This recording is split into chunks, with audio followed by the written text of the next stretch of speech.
تمہارے آبا و اجداد بھی. حضرت ابراہیم نے فرمایا فَإِنَّهُمْ عَدُوٌّ لِّي إِلَّا رَبَّ الْعَالَمِينَ. یہ جو تمہارے معبود ہیں، یہ جو تمہارے حاجت روا ہیں، یہ جو تمہارے مشکل کشا ہیں، یہ تو میرے ساتھ دشمن ہیں. اگر میں بھی ان کی پوجا کروں گا تو یہ میرے لیے دشمن ثابت ہو جائیں گے، میرے لیے نقصان دہ ثابت ہوں گے. فرمایا الا رب العالمین، میرا دوست صرف ایک ہی ہے. وہ کون ہے؟ اللہ ہی، وہی میرا دوست ہے. یہ سارے میرے دشمن ہیں. اگر میں انہیں کی پوجا شروع کر دوں میں تو جہنم میں چلا جاؤں گا، میرے لیے نقصان ہے. ایک ہی میرا دوست ہے، رب العالمین. یہی حضرت ابراہیم علیہ السلام نے دعوت دی قوم کو بھی ہے، لیکن بڑی تکلیفیں برداشت کی. تکلیفیں آئیں، نمرود نے 7 سال تک قید میں رکھا، اور پھر قید سے اگلا جو مرحلہ ہے، حضرت ابراہیم علیہ السلام قید میں تب بھی دعوت توحید. سبحان اللہ.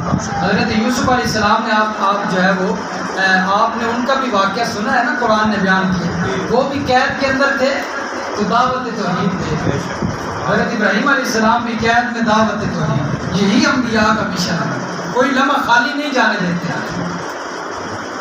تو قید کے بعد اگلا مرحلہ کہ حضرت ابراہیم تو باز ہی نہیں آتے.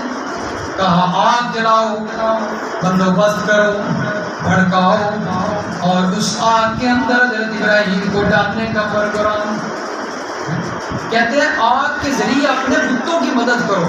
قالوا حرقوه وانصروا آلهتكم إن كنتم تعلمون.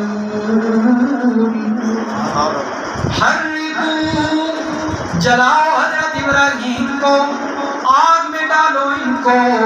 حضرت ابراہیم نہیں رہیں گے تو ہمارے بت بچ سکیں گے، وگرنہ حضرت ابراہیم اگر موجود رہے تو بتوں کے پلے کچھ نہیں رہنا. وانصروا آلہتکم، اپنے الہوں کی مدد کرو. عقل کام نہیں کرتی نا. جو خود ہماری مدد کے محتاج ہوں وہ کیسے دوسروں کے مدد کر سکتے ہیں؟